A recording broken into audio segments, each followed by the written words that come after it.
다속 사상으로 본 유교 논어 19번째 시간입니다. 오늘은 제사라는 제목으로 말씀드리겠습니다. 경애하는 얼본 여러분, 창세기에 아담과 하와가 난 가인과 아벨이 여호와 하느님에게 제사를 올렸다는 얘기가 나옵니다. 가인은 땅에서 나온 소산으로 제사를 올렸다니 농사를 지은 것이고, 아벨은 양의 첫 새끼와 그 기름으로 제사를 올렸다니 목축을 한 것입니다.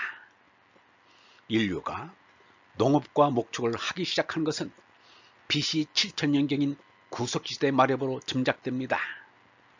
신석기 시대가 되면서 이미 마을을 이루었고 농업의 양성도 뚜렷했음이 유적으로 드러났습니다. 아담과 하와 얘기는 농경과 목축을 시작한 때의 얘기입니다. 농경과 목축은 거의 동시대에 시작되었다고 합니다. 그 앞에 300만 년 동안은 사람이 짐승에게 잡아먹히기도 하면서 들짐승과 물고기를 잡아먹으면서 살아왔습니다. 바다의 조개와 해초, 땅 위의 열매와 채소들을 먹고 살았습니다. 그때 이미 천지를 비롯하여 조상들에게도 제사를 지냈을 것입니다. 그때는 짐승을 잡아먹고 짐승에게 잡아먹히던 때라 제사를 지내는 것도 사람을 희생시켜 바쳤습니다. 뒤에는 사람 대신에 짐승을 잡아 바쳤습니다. 사람을 제물로 잡아 바친 것은 세계 어느 나라 역사나 전설에도 그 흔적을 찾아볼 수 있습니다. 이스라엘 민족의 역사이기도 한 구약 성경에도 그 흔적이 몇 군데 있습니다. 아브라함이 그의 아들 이삭을 제물로 바치려 한 것도 그 하나입니다. 여호와 신이 가인이 바친 농산물로 된 제물을 받아들이지 않고 짐승을 잡아 바친 아벨의 제물을 받아들였습니다. 이것도 그때 사람들의 생각으로는 여호와 신은 피를 흘린 희생을 좋아했다고 생각한 흔적입니다. 오늘날 우리들의 생각으로는 전혀 이해할 수 없습니다. 사람들에게 가장 보수적으로 내려오는 것은 제사의식입니다. 논어에는 공자가 제사 지내는 모습을 이렇게 그리고 있습니다. 계시는 것처럼 제사했다. 신이 계시는 것처럼 제사했다. 다른 사람의 눈에 없는 신을 있는 것처럼 제사의식을 올리는 것으로 보였지만 공자에게는 신이 계신 것입니다. 공자는 없는 신을 있는 것처럼 꾸밀 사람이 아닙니다. 공자가 말하기를 내가 참여하지 않는 제사는 제사를 안 지는 것과 같다 라고 했습니다. 기도를 대신할 수 없듯이 제사도 대신할 수가 없습니다. 공자에게 제사는 기도였습니다. 내가 신과 함께 하지 않으면 제사를 안 지는 것과 같다는 뜻입니다. 신과 함께하는 것이 제사인 것입니다.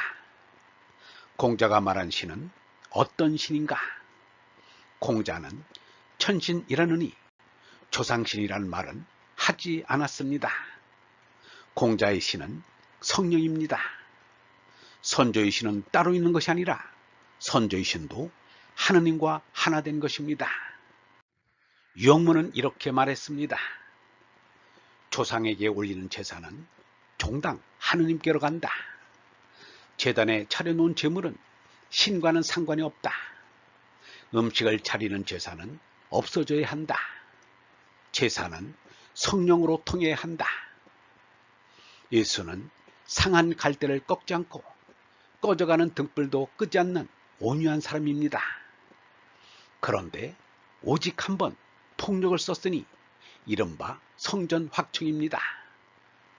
예수께서는 성전의 뜰 안으로 들어가 거기에서 팔고 사는 사람들을 다 쫓아내시고 환전상들의 탁자와 비둘기 장수의 의자를 둘러 부셨다. 그리고 그들에게 성소의 내 집은 기도하는 집이라고 불리리라고 했는데 너희는 이 집을 강도의 소굴로 만들었다 하고 난문하셨다. 여기에서 신전에 바치는 제물을 파는 장사꾼들만 나무란 것 같이 되어 있으나 그런 것이 아닙니다. 짐승을 잡아 바치는 제사의식을 통해 이를 챙기기에 골몰하는 유대기 추악한 타락을 질책하고 심판하는 것이었습니다. 그 실상은 진실하게 예배하는 사람들이 영적으로 참되게 아버지께 예배를 드릴 때가 올 터인데 바로 지금이 그때이다. 아버지께서 이렇게 예배하는 사람들을 찾고 계신다 라는 말에 잘 드러나 있습니다. 이는 공자가 내가 신과 함께 하지 않는 제사는 제사를 안 지는 것과 같다 라는 말과 같습니다. 비록 공자는 희생을 바치는 의식을 예수처럼 과감히 버리지는 못했지만 그 정신에 있어서는 예수와 다를 바가 없습니다. 유영모는 이렇게 말했습니다. 말씀 사람은 목숨 사람보다 더 큰 제사이다. 제사 지내는 것처럼 인생에서 이로운 것은 없다. 지금 내가 말하고 있는 것도 하늘에 드리는 제사이다. 오늘에도 조상에게 제사를 올리는 것은 크게 성행하고 있습니다. 대개가 음식을 만들어 제사상을 차리고 그 제사상 앞에서 머리 숙이고 허리를 굽혀 절하는 것입니다. 그리고 제문은 공식화된 글을 읽습니다. 옛날에는 한문으로 되어 그마저 뜻도 제대로 모르고 읽고 들었습니다. 이제는 우리말로 된 제문을 읽어서 무슨 말인지는 알 수 있게 되었습니다.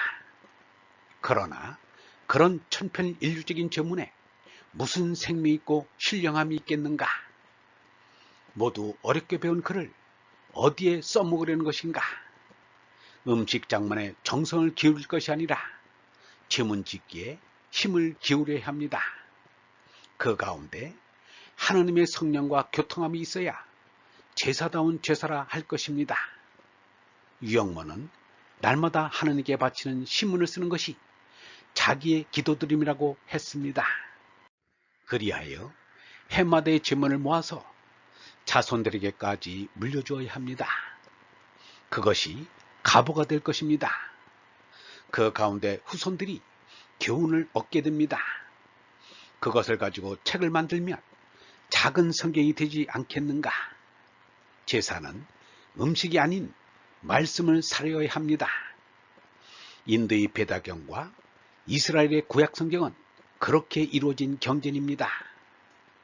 제사의 참된 의미를 아시는 얼번 여러분, 이제 우리도 하느님께 시문으로 말씀 사령을 하는 성숙한 제사를 올립시다. 영성신학원 다속 아카데미의 하늘소리였습니다.